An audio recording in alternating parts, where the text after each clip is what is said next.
Welcome back to the Weekly What's Up. I'm Mary Desmond. And I'm Taylor Purdue. And this is Weird National News. According to NBC News, witches are gathering around the country to cast a collective spell on Donald Trump. The primary witch collective, the Coven of the Raven Moon, is casting the ceremony consisting of various items relating to President Trump, and the spell is cast at the strike of midnight. High Priestess Amy Jean Gustis is most concerned about Trump's negativity and is anxious to expel the bad energy from the White House. Lana Del Rey even tweeted about the rituals. It is quickly becoming a national phenomenon. Yeah, this is pretty wild. What do you think about this story? Because I know you're Donald Trump supporter, correct? I am, Yeah. yes. And it's a little crazy. I think that if you can't beat him, join him.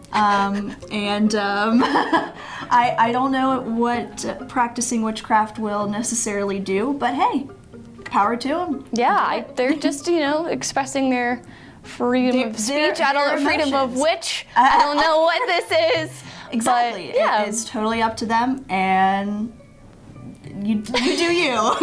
You do you. Sunday night, the whole world watched the most shocking and cringeworthy ending to the Oscars as the biggest and most horrific mess-up in Oscar history unfolded. Warren Beatty and Faye Dunaway announced the Best Picture winner as La La Land. As the cast of the wonderful musical gave their thanks, it was announced that this was in fact not the right winner, and Moonlight was then announced as the real Best Picture winner. Even Steve Harvey tweeted, "Call me Warren Beatty, I can help you get through this." Oh, God. It was so cringeworthy. The thing about this is just, you had one job. You literally, you had one job. You literally just had to get the envelope right. That's exactly what the whole evening is dedicated to. That very moment. I know. And also, Warren Beatty, he's won Oscars. I feel like multiple ones. He should have known, this doesn't look right to me. Let me not announce it. Oh, so many people were heartbroken. And then it made Moonlight feel not as special. Mm-hmm. It was horrific. Very awkward, very, very awkward scenario. It was, absolutely. And it just does not help that every single TV was covering it. It was just social media went ham on this. It was just a lot. Yeah. Social media announced La La Land winner. Mistakes. Just kidding. Everywhere. Nope. It's 2017. Get it together, y'all. According to the Huffington Post, Beyoncé will not be performing at Coachella due to her pregnancy, but Lady Gaga will be stepping in for her. Beyoncé was to be the very first black woman Coachella headliner, so fans were very upset at first upon finding out that their Queen Bee wouldn't be performing. But once Lady Gaga was announced, people started to cheer up. Lady Gaga recently performed in a jaw-dropping Super Bowl performance, which awed the world. With her incredible original choreography and lavish outfits, Gaga also released a new album this year called Joanne, which she will most likely feature in her headlining performance. What do you think? Her Super Bowl performance was amazing. Slayed my life. She literally jumped. She jumped and just came down. Yeah, no, it was amazing. Wild. Yeah, but I can't believe that about Beyoncé being the first female black woman, or of course if you're female, you're a woman, to open Coachella. I mean, that's crazy. Yeah, it's 2017 and that's just now happening. I know, I would have never thought. I kind of low-key hope that because Lady Gaga and Beyonce have their song, I think it's Telephone, together. Yes. I'm hoping that Beyonce just comes out anyway, pregnant as heck, twins inside of her, just what's up, y'all, in a bodysuit or something. Oh my gosh. I'm banking on that happening. I'm banking on that She would own it too. Right? She would. Yeah, no, that'd Our be queen. Awesome. We are not worthy. Yeah. Yes. Last week, NASA announced 7 Earth-sized planets with the potential to contain liquid water were discovered orbiting a dwarf star. 3 of these planets are firmly located in a habitable zone. Does this mean that we are in fact not alone after all? Spooky. I know. This is some sci-fi stuff. I don't even know what to think about this. Now, I saw NASA tweeting about this and got super excited first, and then I got nervous. I got kind of scared. I know, and of course people are already tweeting that they're going to move to these new planets. They're done with this one. That would be really awesome, though. It would be cool, but also I'm nervous that people are gonna Wall-E our planet.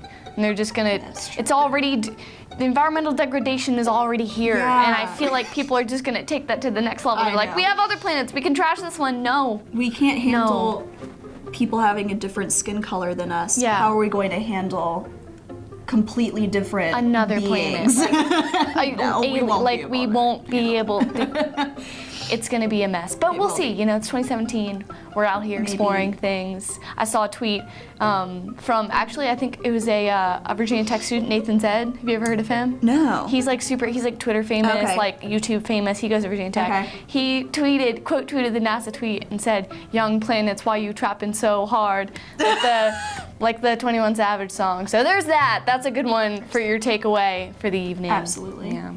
Well, folks, that sums up this week's episode of Weird National News. But when we come back, we will have Alec Holcomb and Rachel Schneider with Get Woke Weekly. So stay tuned.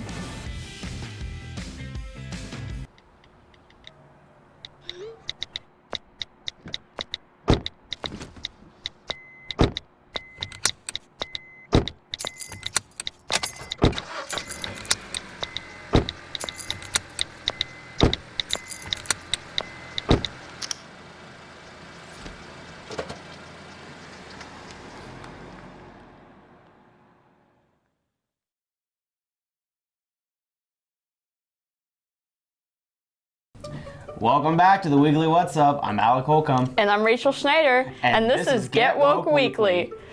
Let's get started by talking about the origins of the term, the devil's lettuce. The term was first coined mysteriously through the internet as marijuana was first starting to get legalized in some states.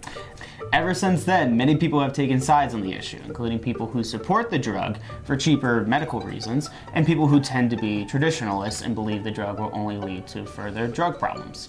And then there are the crazies. Oh yes, the crazies. Ever since the war on drugs under Reagan's control, some people have come to believe that the plant is connected to Satanism and other bad connotations. So what do you think about all this? Well, personally, I don't have a problem with it. I think it should be legalized, but that's just me. I believe that if there was further research into the subject, right? Like if it was, what's the term I'm looking for? If it was decriminalized a little bit, that way scientists could further review the drug, I believe that there could be some benefits. I mean, not because I just watch videos online all day, because that would be ridiculous. So, yeah, that is our show. Well, that's all we have for this week. But stay tuned, because up next we have Gretchen Kernbach and Mary Desmond. To Maddie. Congrats on paying off all those student loans. Finally, right? How'd you manage that anyway? I started tracking my spending, changed a couple of habits. Wow. I'm kind of living paycheck to paycheck right now. I don't even know how I'm doing it. Well, have you tried saving a little? I want to, but where's that money gonna come from? Bill collectors, they're the worst. Am I right? When it comes to financial stability, don't get left behind. Not home. Get tools and tips for saving at feedthepig.org. Welcome back to Weekly What's Up. I'm Gretchen Kernbach. And I'm Mary Desmond, filling in for Jill Marney. And this is Factor Fiction. What's next for tourist travel? How about climbing aboard a space shuttle and flying around the moon? SpaceX, a rocket company under Elon Musk, wants to fly a couple people around the moon and back as a tourist venture. This all started because two individuals approached the company and asked if they were willing to send them up in space as a week-long cruise. However, the trip would not involve them landing on the moon, just circling around it. The two travelers would spend the week inside one of SpaceX Dragon 2 capsules, part of another rocket. Is this safe or too risky? The world might find out at the end of 2018 when SpaceX promises to have the tourist venture up and running. So what do you think, Fact or Fiction? First of all, I think this is probably one of the coolest things I've ever heard. Whether it be fact or fiction, I think that this should definitely be a reality one day. But I would say I think this is a fact. I think this is real. I think we've literally gotten here with technology and everything. It indeed is a fact.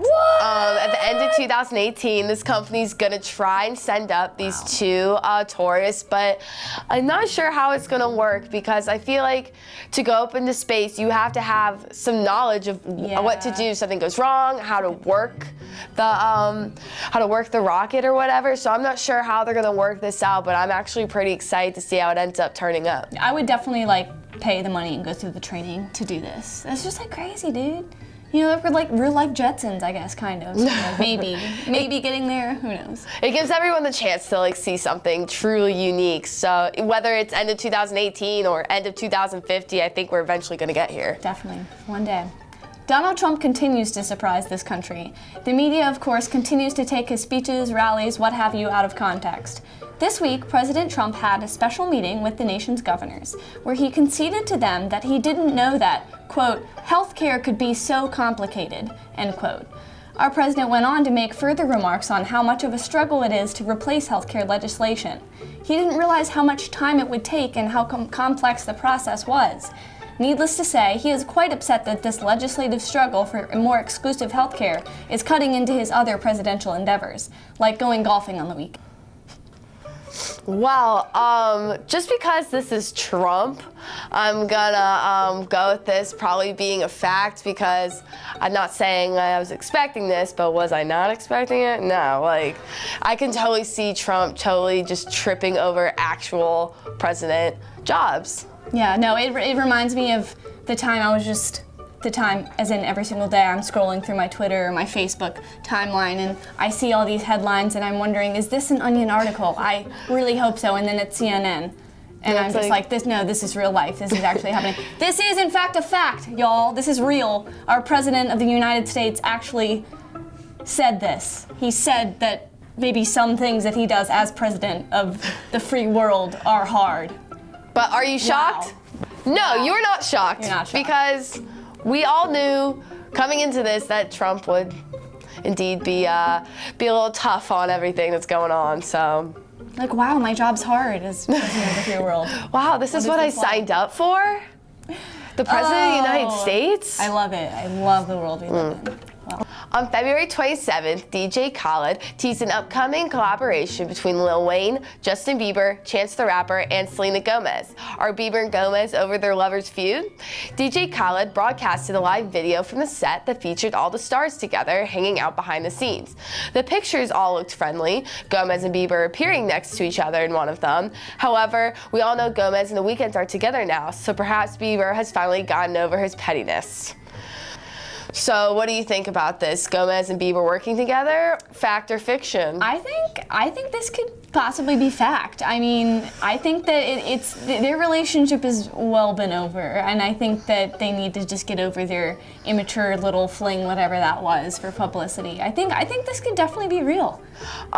Exactly, because it's just been so long since they were together and stuff. And now I think Gomez has definitely moved on. Not sure. Bieber threw all those hits at the weekend and stuff, but he's also 2 years younger than Gomez, so he still has a little bit of growing up to do. The Weeknd? No, Bieber is younger than Gomez. I was confused. No, Weeknd, then Gomez, then Bieber. Weeknd's the oldest. Yeah. Oh, I love that. That's good. Well, this actually is fiction. Everything is true except instead of Gomez working on the project, we have Migos. Migos! And I still think it's gonna be just as hype. All those Chance the Rapper, Justin Bieber, Lil Wayne, Migos, and then DJ Khaled producing it. It's gonna be on his next album. I think it's gonna be a great, jaw-dropping, great track. Just iconic hip-hop stars. I love the Migos. I'm so glad that they're, rising up. Like, that's absolutely incredible. Great music. Definitely gonna be something for everyone to be on the lookout for within the next week, 2 weeks, month. I'm pretty sure it's gonna be a very hot track of the summer. Heck yeah.